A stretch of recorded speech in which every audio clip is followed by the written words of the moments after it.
En el libro de Lucas, el capítulo 24, tenemos una historia muy interesante. Yo no tengo la posibilidad de poder elegir una porción de la Biblia como mi porción preferida. La Biblia es una riqueza enorme, hay tantos textos. Y me ocurre como con los himnos. Cuando elijo un himno o elijo un texto, tiene una capacidad o una calidad temporal, porque llega un momento cuando encuentras otro que probablemente te guste más y entonces en ese momento modificas. En este caso vamos a hablar de la historia de Emaús, el camino a Emaús. Depende cómo podamos leer esta historia, tiene muchas aplicaciones, incluso desde un sentido hasta filosófico en algún momento ha sido leída. Es una historia que a mí me gusta mucho porque en cada uno de los enfoques que podamos leerla siempre es especial. La verdad que la riqueza, incluso teológica, que puede tener esta historia es muy elevada. Vamos a leer algunos de sus versículos. Dice Lucas 24, a partir del versículo 13. Aquel mismo día, dos de ellos se dirigían a un pueblo llamado Emaús, a unos 11 kilómetros de Jerusalén. Iban conversando sobre todo lo que había acontecido, y sucedió que mientras hablaban y discutían, Jesús mismo se acercó y comenzó a caminar con ellos. Pero no lo reconocieron, pues sus ojos estaban velados. Cuando esta historia la tomamos en cuenta, sobre todo los que la conocen, saben que aquí hay una especie de desánimo. Hay dos discípulos que están de alguna manera hundidos, pero cabe destacar que no estamos hablando del desánimo normal, no estamos hablando de una depresión, no estamos hablando de algo así. Estamos hablando del desánimo que tiene una persona cuando por una cuestión espiritual se ha confundido. Saben que esto es un desánimo muy grande. Imagínense a los adventistas, sobre todo, que los han engañado diciéndole: tienes 20 años en la iglesia, el sábado no era el día de reposo, eso te han engañado, saben, esto ha ocurrido en algún lugar, y le muestran ahí dos o tres razones. Elena de White, los escritos de Elena de White no son reales, te han engañado, te han estafado, esa mujer Dios no le habló. La Biblia tiene partes que no son confiables y tal. Y hay hermanos que tristemente este tipo de argumentos, sobre todo por gente lista, bien preparada, en el mal, le dan dos o tres vueltas y pueden ocasionar un shock. Y ahora me gustaría que ustedes se imaginaran. ¿Se imaginan que alguien, con el tiempo que ustedes tienen en la iglesia, viniera con esos tres argumentos y que ustedes lo creyeran? ¿Cómo nos sentiríamos? ¿Se imaginan? O sea, es como que toda tu existencia, pero toda tu existencia en el sentido espiritual sobre todo, porque es que incluso hasta el cielo dejaría de tener sentido. Imagínense lo que eso significaría para cada uno de nosotros. Y estos dos discípulos, de alguna manera, podríamos decir que estaban pasando por una especie de desánimo, pero un desánimo así. No estamos hablando de que estaban desanimados, porque no. Es que su esfera, su cosmovisión de la vida, había caído. No tenía sentido ahora, y estaban precisamente en la búsqueda. Volvían a su pueblo, volvían a sus quehaceres otra vez. Lo habían abandonado todo por Jesús, pero resulta que lo de Jesús parece como que no funcionó. ¿Y por qué es importante darle, podríamos decir, no importancia, porque tal vez pondríamos como que esto es más importante que otras cosas, pero tal vez no ignorarlo, no ignorar este tipo de desánimos, porque en algún momento de cada creyente este tipo de desánimo puede aparecer, no en la misma graduación, no en el mismo nivel, pero puede aparecer. Fíjense en la conversación. El versículo 16, que lo rescataremos más adelante, dice que ellos no reconocen a Jesús porque sus ojos estaban velados, ¿saben? Esto es un debate teológico tremendo, saber por qué no reconocen a Jesús, si eran discípulos, si estaban con él. La hermana White y el comentario bíblico adventista lo dejan muy claro. Jesús veló los ojos de ellos. No hay una razón humana detrás de esto. Jesús no quería ser reconocido al principio. ¿Cuál es la razón? Hay una razón detrás de esto. Y tiene que ver con el comportamiento humano, esa razón. Pero les voy a leer un fragmento del propio comentario bíblico adventista y del deseado de todas las gentes. Dice, ¿qué hubiese ocurrido si Jesús se mostraba a ellos tal cual y ellos lo hubiesen reconocido desde el primer momento? Que entonces la emoción hubiese cubierto todo el episodio. Oh, estás vivo, lo abrazarían y tal. Pero las inexactitudes bíblicas, los problemas para haber visto las señales como tenían que haberlas interpretado, se hubiesen ido a un segundo plano, cuando en realidad esto era lo más importante. Y por eso Jesús prefiere permanecer de alguna manera oculto para poder tener el tiempo suficiente de, con las escrituras, poderle dar las enseñanzas debidas. Y hasta que Él no hace esto, entonces no se muestra a ellos. El deseo de todas las gentes en la página 740 dice, en esta ocasión Jesús les llamó la atención al cumplimiento del Antiguo Testamento en los acontecimientos que más tarde se registraron en el Nuevo Testamento. ¿Cómo iba a poder hacer esto si Él se mostraba? ¿Usted sabe lo que es el impacto de ver a una persona que usted consideraba muerta, verla viva? No hay manera de que nos sentáramos a hablar, ahí a analizar textos, qué textos. Todo eso ocuparía un segundo plano. Y entonces, fíjense el cuidado que tiene Dios en este momento, cómo Él se oculta para un bien, precisamente, porque les iba a hacer un bien a ellos. Vamos a seguir leyendo. Jesús le dice en el versículo 17, de una manera tranquila, ¿qué venís discutiendo por el camino? ¿Saben? La razón por la que Jesús se acerca a ellos es porque vienen discutiendo, pero vienen acaloradamente discutiendo. Ellos están buscándole sentido a lo que ocurrió y no lo encuentran. Y entonces Jesús le hace la pregunta precisamente que no se hace. ¿Te imaginas una persona que usted conozca que está llena de problemas y usted le pregunta, ¿qué te ocurre? Si usted no quiere escuchar muchas cosas que no deberías escuchar, no haga esa pregunta. Pero el Dios que todo lo sabe, que está buscando el consuelo de sus hijos de manera especial, hace esa pregunta porque Él tiene las respuestas. Dice el 18, y uno de ellos, llamado Cleofas, le dijo, ¿eres tú el único peregrino en Jerusalén que no se ha enterado de lo que ha ocurrido? Lo que ocurrió con Jesús debió ser tan fuerte y público que se supone que todo el mundo lo sabía. Y entonces es muy curioso que Jesús vuelve a hacer otra pregunta. ¿Qué es lo que ha ocurrido? Dice el versículo 19. Y entonces aquí en las respuestas podemos ver la comprensión, el nivel de comprensión de la situación. Ellos dicen, fíjense, lo de Jesús de Nazaret era un profeta poderoso en obras y palabras delante de Dios y de todo el pueblo. Fíjense que Jesús está escuchando cosas que no son reales. Lo que está diciendo Cleofas no es exacto. Jesús no era un profeta.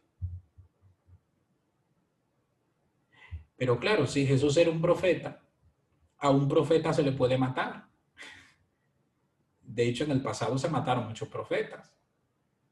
Un profeta no puede ser el salvador del mundo. Un profeta, al fin y al cabo, no puede ser Dios. Y Jesús se queda tranquilo escuchando lo que este hombre está diciendo, porque parte de su sufrimiento viene por una mala comprensión de lo que ha ocurrido.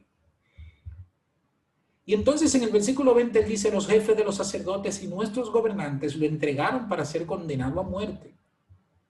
Y remata, y lo crucificaron. Y dice el versículo 21, pero nosotros abrigábamos la esperanza de que él redimiría a Israel.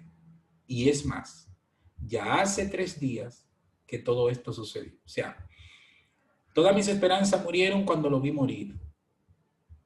Pero bueno, todavía me quedaba algo de que pasara algo extraordinario, de que apareciera por allí o por aquí, o que Dios lo librase o Dios lo resucitara. Pero es que después de 3 días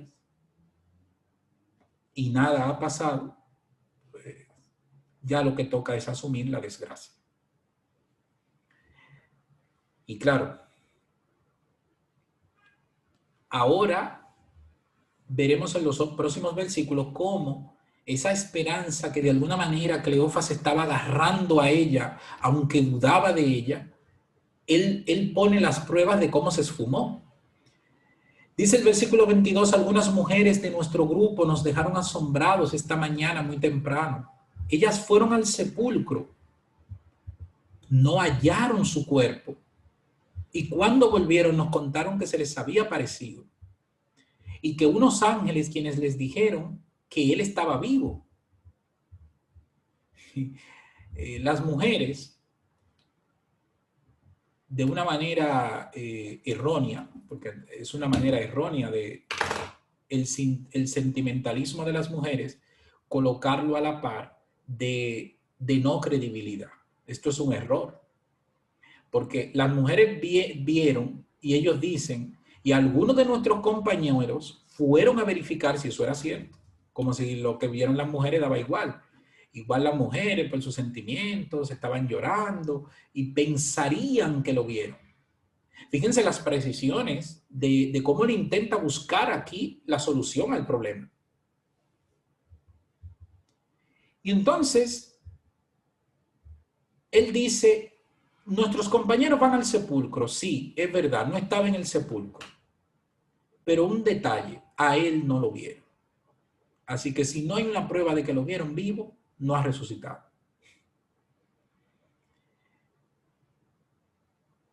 Antes de continuar, volvamos a hacer un intento de comprender lo que está ocurriendo. Una persona que creía que tenía unas creencias, que tenía un sentido de la vida, que tenía una forma de comprender la voluntad de Dios, ahora todo ese sistema se cae. ¿Cómo lo puede recuperar? ¿Cuál es el mecanismo? Cuando Jesús escucha todo lo que está ocurriendo, Jesús les dice, el versículo 25, qué torpes sois y qué tardos de corazón para creer lo que han dicho los profetas. ¿Acaso no tenía que sufrir el Cristo estas cosas antes de entrar en su gloria? Fíjense el detalle o los detalles de las frases de Jesús. ¿Acaso no tenía que sufrir el Cristo? Pero no lo deja ahí. Dice, para entrar ¿dónde? En su gloria. O sea, la gloria es mucho más que la muerte. Va más allá del sufrimiento. O sea, eso que ustedes presenciaron era una parte. Pero ahora viene lo más importante, entrar en su gloria. Y un profeta no puede cumplir ese proceso. Claro, ¿qué mecanismo tenía Jesús para poder explicar todo esto? Y tal vez aquí es donde esta historia se convierte más interesante aún. Jesús tenía los argumentos suficientes para poder hablar. Se podían haber sentado allí alrededor de unas piedras y Jesús, con su capacidad de Dios, podía explicar directamente a estas dos personas qué es lo que había ocurrido, por qué había ocurrido. Pero ¿saben? Nuestro Dios, cuando estuvo en la tierra, era un ejemplo de lo que nosotros teníamos que hacer. Y ese es un detalle que Jesús cuidaba mucho, muchísimo de hecho. Entonces Jesús no le dice sus propias palabras, sino que dice la Biblia, el versículo 27, entonces comenzando por Moisés y por todos los profetas, les explicó lo que se refería a él en todas las escrituras. No comenzó yo soy, esto es, no, no, no, no. Miren, vamos a ver las escrituras, vamos a ver por qué. ¿Qué ocurre cuando uno habla por sí mismo? Que aunque usted esté diciendo la verdad, el hecho de que lo diga usted desde su punto de vista lo convierte en tu versión, en mi versión. Uno de los graves problemas que se le ha hecho al evangelio a través de los tiempos es cuando los predicadores versionamos el evangelio. Cuando los predicadores planteamos el evangelio según yo, como lo veo yo. De hecho, hay personas que confían tanto en otros, y me refiero a telepredicadores o predicadores famosos, que llega un momento que usted los escucha citando al predicador, no la Biblia.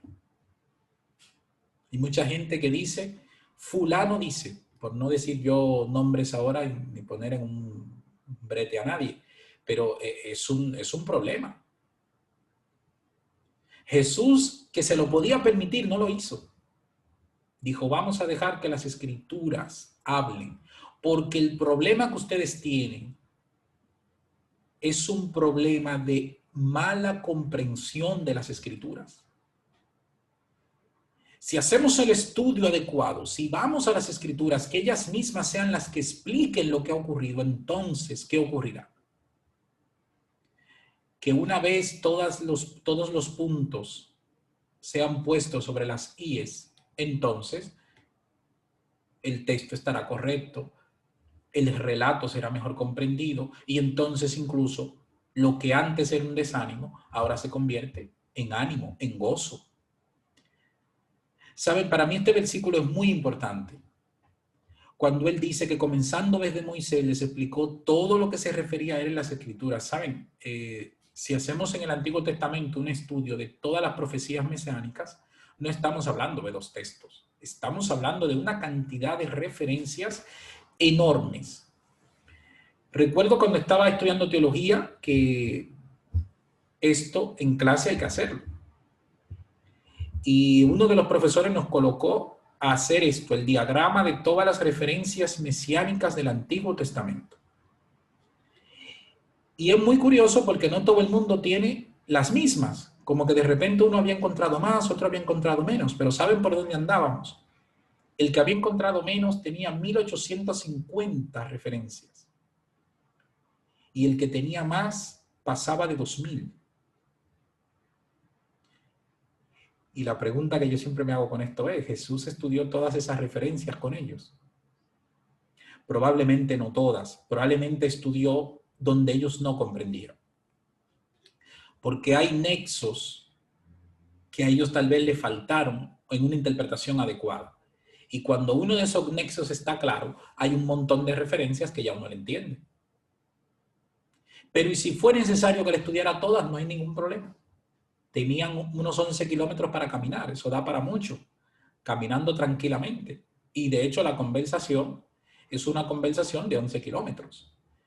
A paso tranquilo, una conversación de 11 kilómetros, no estamos hablando de una conversación pequeña, estamos hablando de que probablemente Jesús planteaba, ellos preguntaban, y Jesús utilizó el método que tenemos que utilizar nosotros para dar ánimo a todos aquellos que están confundidos con la palabra. Utilizar precisamente la Biblia, no decir nuestras propias opiniones, porque al fin y al cabo se van a quedar en eso, en opiniones. Fíjense qué ocurrió a partir de aquí. Versículo 28. Al acercarse al pueblo donde se dirigían, Jesús hizo como que iba más lejos, pero ellos insistieron. Quédate con nosotros, que está atardeciendo y es casi de noche. Y dice la Biblia que entró con ellos. Y estando a la mesa, tomó el pan y cuando lo partió y lo bendijo, como él hacía cuando estaba con ellos, es cuando Jesús permitió que ellos viesen quién era él.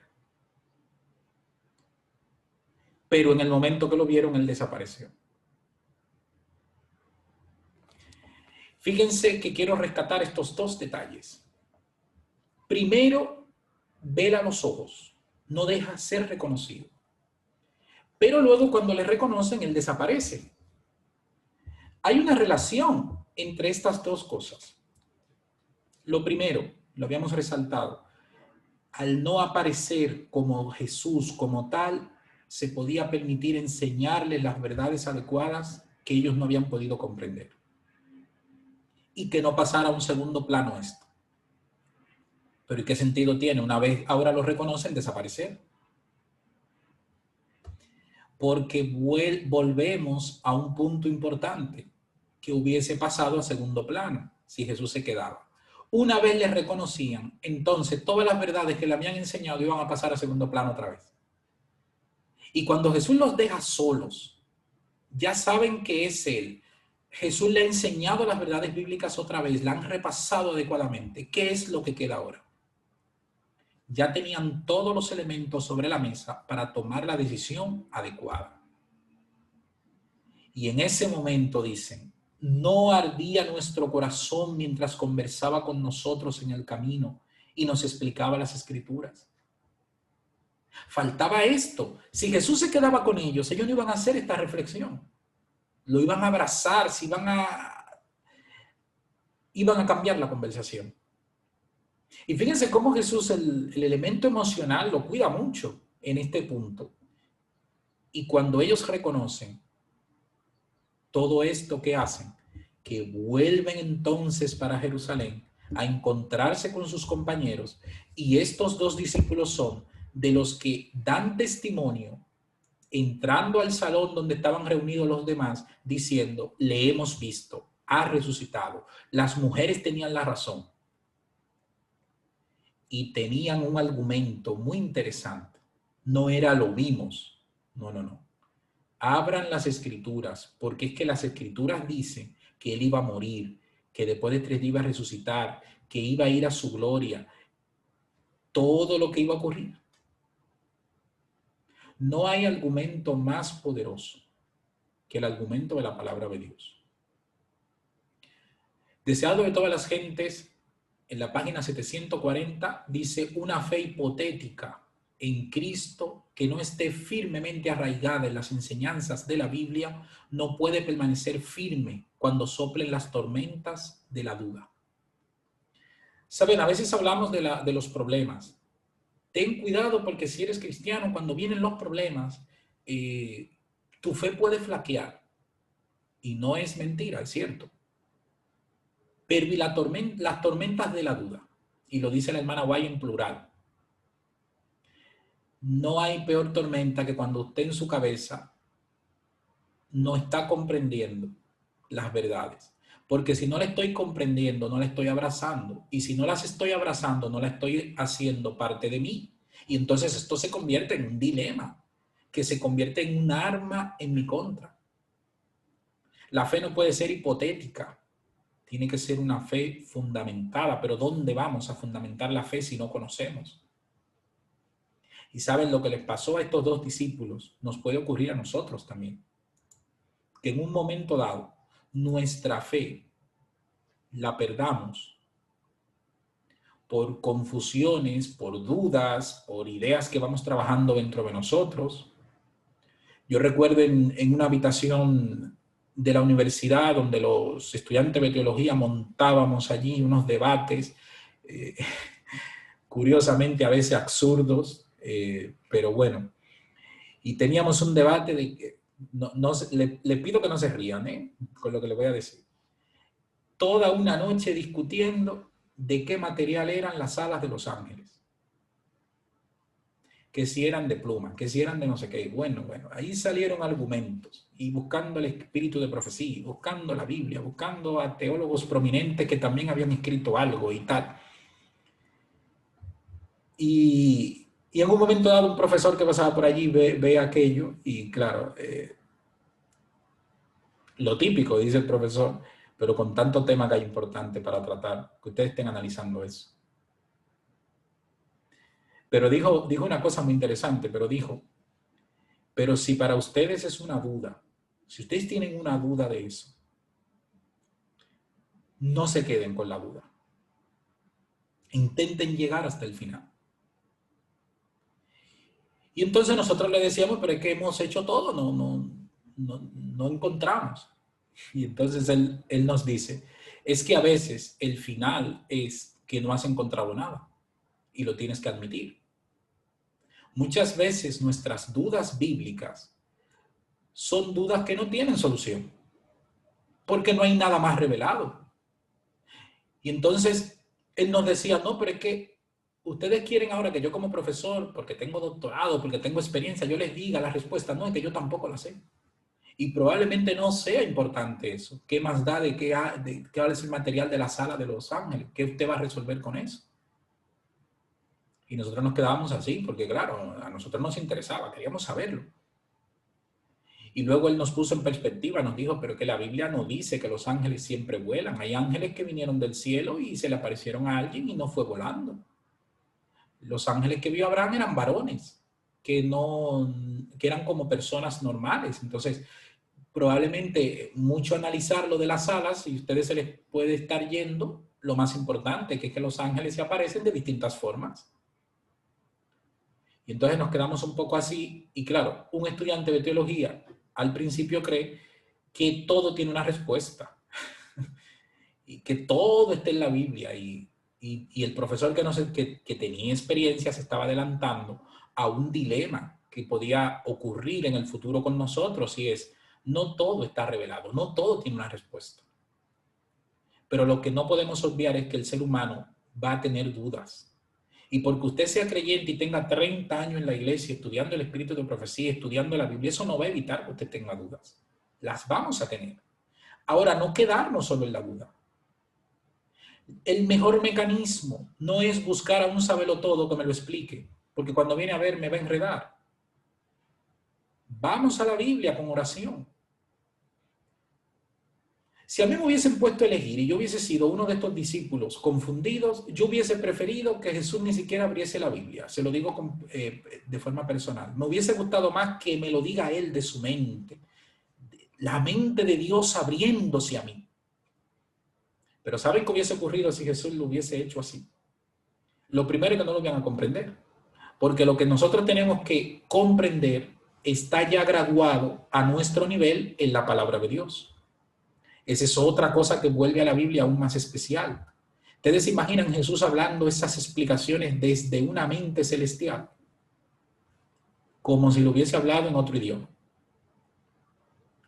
Luego, cuando yo tuviese duda existencial como ser humano, yo iba a preferir que venga Jesús a explicármelo, porque si a 2 discípulos en el pasado se lo explicó Jesús, a mí, porque a mí no.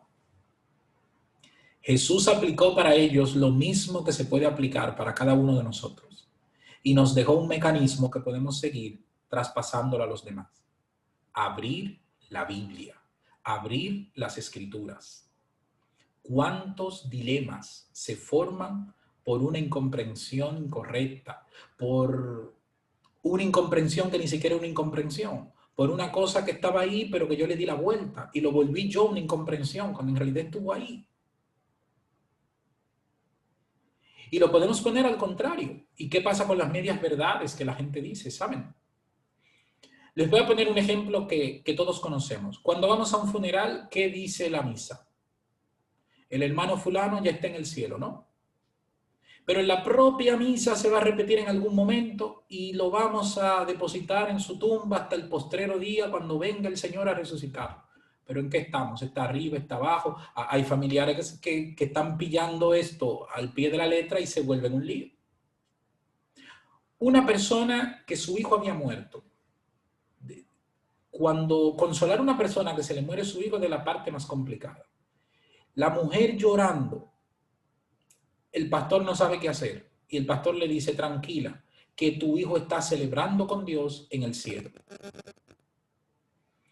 Y saben, la mujer lo pensó y le dijo, pastor, pero mi hijo, yo conociendo a mi hijo cómo era, yo creo que él viéndome llorando aquí, él en esa fiesta no entró. Yo creo que él está afuera, por ahí triste.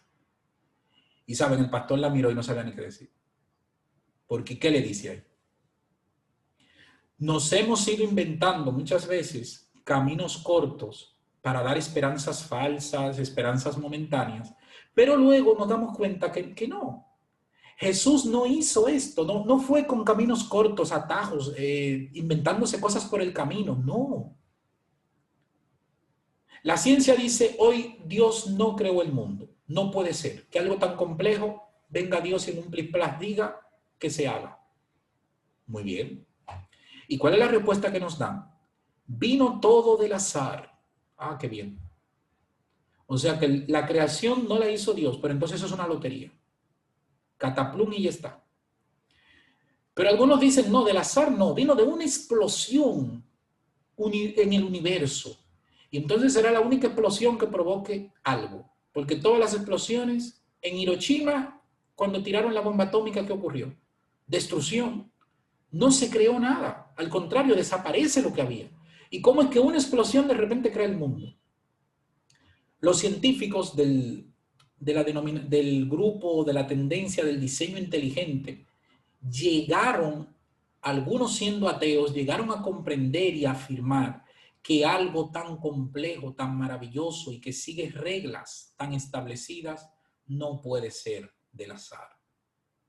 Y que si no hay un Dios, me gusta cuando ellos dicen esto, si no hay un Dios, al menos hay un diseño inteligente detrás de todo esto que alguien lo planificó.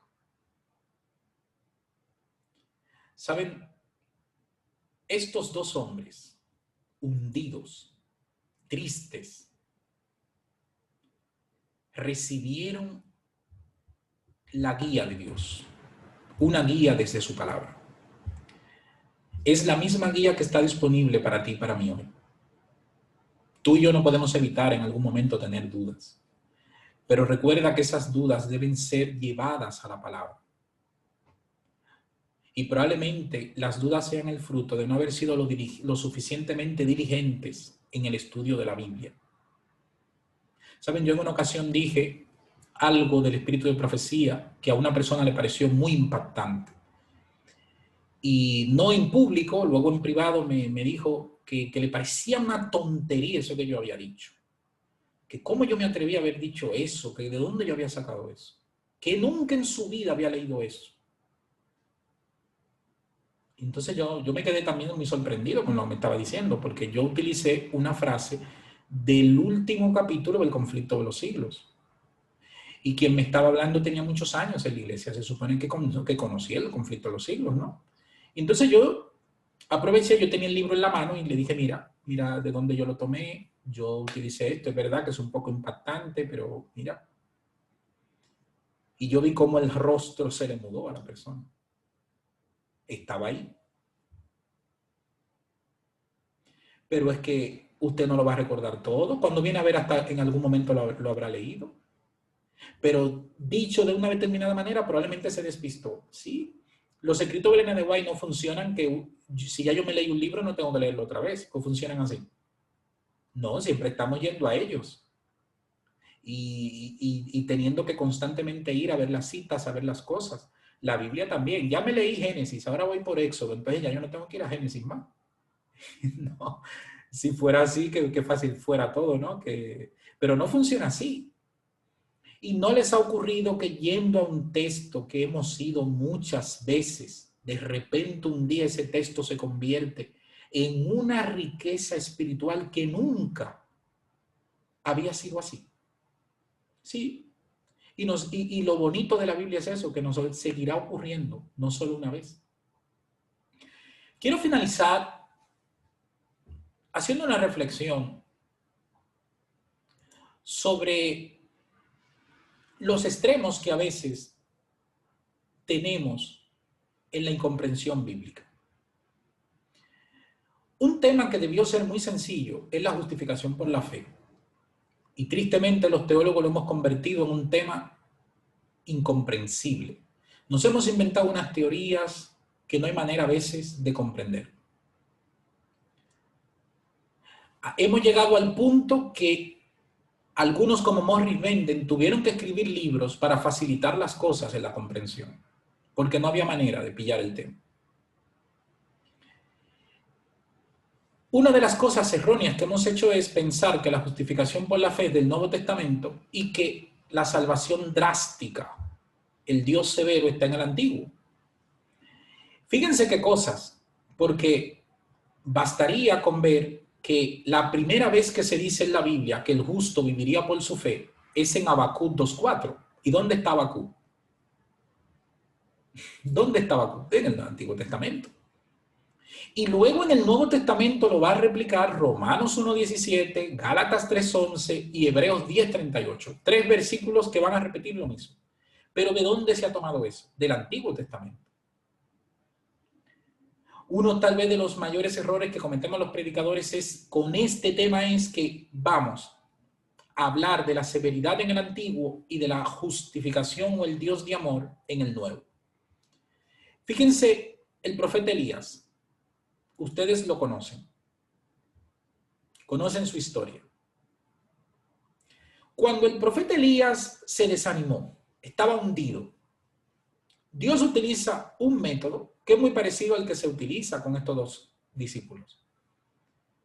Pero hay preguntas o frases que se pueden plantear. Por ejemplo, alguien experto en justificación por la fe, porque hay también eso, expertos en la teología de la justificación por la fe, dice, Dios rescató a Elías. Quiero que escuchen bien estas frases. Tienen trampa. Dios rescató a Elías por lo que él había sido, no por lo hundido que estaba, porque ahí Elías no merecía. Una frase fuerte, que una persona inteligente se ponga a escribir sobre eso, la verdad que, pero deja muy mal parado a Dios. O sea, Dios estaba ayudando a Elías por lo que había sido como profeta. Dios estaba ayudando a estos discípulos por lo que ellos habían sido como discípulos, no por lo que estaban convertidos ahora. Otra frase. En el momento de la caída, estos discípulos, al igual que Elías, tiraron por tierra lo que habían logrado en su vida espiritual. ¿Qué les parece esta frase? Errónea también, ¿eh? Muy errónea. No tiras por tierra porque has caído todo lo que fuiste. Si fuera así, entonces el rescate que hace Dios de los seres humanos fuera complicado, ¿eh? Otra, como había sido un buen hombre y profeta de Dios, merecía ser ayudado, no por cómo estaba. Tanto se puede aplicar a Elías como a estos discípulos. Dice otro, estoy cuidando no decir los nombres de estas personas porque no quiero causar predisposición, pero me parece que las frases son interesantes. Dice, Dios no podía permitirse perder un profeta tan importante o dos discípulos tan importantes y por eso va y los rescata. Pero en realidad merecían no ser rescatados. Se imaginan, o sea, Dios se veía falto de personal, entonces por eso tenía que rescatarlos, pero que no era que se merecían un rescate o que Dios quería rescatarles, qué cosas, ¿verdad? Otro dice, ¿y por qué salir a rescatar a estos dos cuando a Pedro, por ejemplo, se le dejó solo cuando niega a Jesús en su sufrimiento? O los demás discípulos que huyeron como cobardes y se escondieron y Jesús no fue a buscarlos. ¿Por qué va a buscar a estos dos? ¿Dónde tenemos la respuesta a esas preguntas? Si estudiamos las Escrituras, ¿con qué nos vamos a encontrar? Con que tendríamos que saber responder la siguiente pregunta.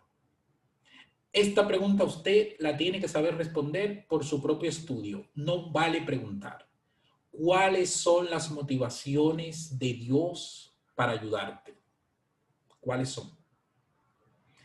Y créeme, si la tienes que preguntar, entonces tienes un problema. O tenemos un problema. Lo tenemos que saber. Y lo tenemos que saber en fruto de un estudio personal. ¿Cuáles son las motivaciones de Dios para ayudarme? ¿Cuáles? Alguien menos mezquino que esta gente que escribió esto dijo, Pedro no necesitaba que Jesús fuera en su ayuda. Lo que Pedro necesitaba era hacer una reflexión de lo que había hecho. Y por eso Dios no fue. Los discípulos que estaban reunidos no necesitaban que Jesús se le apareciera a rescatarlos. Necesitaban otras cosas. Pero estos dos no iban a reunirse con los demás, iban huyendo, hundidos en la miseria, porque todo se había perdido. Y en realidad estos dos eran lo que necesitaban más de Dios. Y Dios fue en su búsqueda. Porque yendo en búsqueda de estos dos, fíjense qué curioso, estos dos corren hacia los otros y son los que le dan el argumento que le faltaba a los demás. ¿Qué les parece? O sea, fíjense cómo Dios, ayudando a uno que tú crees que te está dejando a ti de lado, está ayudando a todos. Y créanme, hace falta que sepamos responder esta pregunta, porque esta pregunta probablemente en teología no tenga mucho sentido, pero en salvación sí. ¿Cuáles son las motivaciones de Dios para ayudarme? ¿Cuáles son las motivaciones de Dios para ayudarte? Eso tiene sentido. Si tú eres capaz de responderla, te encontrarás con una fuente inagotable de argumentos que te darán fuerza y valor para continuar en tu fe. Hechos 17:11 dice, estos eran más nobles que los de Tesalónica, pues recibieron la palabra con toda solicitud, escudriñando diariamente las escrituras para ver si estas cosas eran así. Esto estamos hablando de los bereanos. Escudriñaban las escrituras para saber si eso que Pablo decía era verdad. Los bereanos deberían ser un ejemplo digno de seguir hoy. A mí me da mucha tristeza como pastor cuando alguien está sufriendo por una incomprensión bíblica que inmediatamente uno se la muestra, la persona se le iluminan los ojos y luego cuando te cuentan todo el sufrimiento que hubo detrás de eso, todavía nos conduele más en el corazón, porque dices, wow, pero si estuvo ahí. Pero a veces las personas prefieren preguntar, pastor, quiero que me aclare esto. No estoy diciendo que no me pidan preguntas, al contrario, a mí me encanta que me pregunten, porque me motiva también a investigar a mí, pero la pregunta siempre debe venir después de haber hecho un intento personal en la búsqueda, porque recuerden que lo que otro te puede decir y lo que tú te puedes encontrar muchas veces no van a tener el mismo impacto. No hay cosa más bonita que ver la palabra de Dios directamente, por nuestros propios medios. Y saben, hoy se pueden decir muchas palabras huecas, muchas palabras vacías para dar esperanza, para dar ánimo. No sé si ustedes están, pero yo estoy cansado de escuchar las mismas cosas en los telediarios. Tranquilos, juntos vamos a salir de esto. Ánimo, esto nos hará más fuertes y tal, y cosa que nadie entiende ni a nadie llena. Tú y yo estamos en un mundo de males y esa es la realidad. Y un mundo que irá a peor, se complicará. Y no piensen que estoy hablando desde un sentido pesimista, no. Pero tenemos un secreto, una gran bendición, y es que nuestro Dios nos sostiene, independientemente de lo que ocurra. Nuestro Dios nos guía. Y aunque hay momentos que se pondrán lágrimas en nuestros corazones, en nuestros ojos, y nuestro corazón se nos romperá, nuestro Dios estará ahí para sostenernos. De la misma manera que fue a buscar a estos dos discípulos, estará disponible también para ti y para mí. Pero no nos olvidemos que también nos dejó su palabra. Y su palabra no es para que la preguntemos a los demás. Tenemos la bendición de ser la sociedad que tiene acceso a la Biblia pleno. Aprovechemos esa gran bendición. Que el Señor les bendiga a cada uno de ustedes. Permita a Él que nuestras dudas, nuestros temores, los llevemos a su palabra y que en ese camino sigamos encontrándonos con nuestro Dios inagotable. Que el Señor nos bendiga.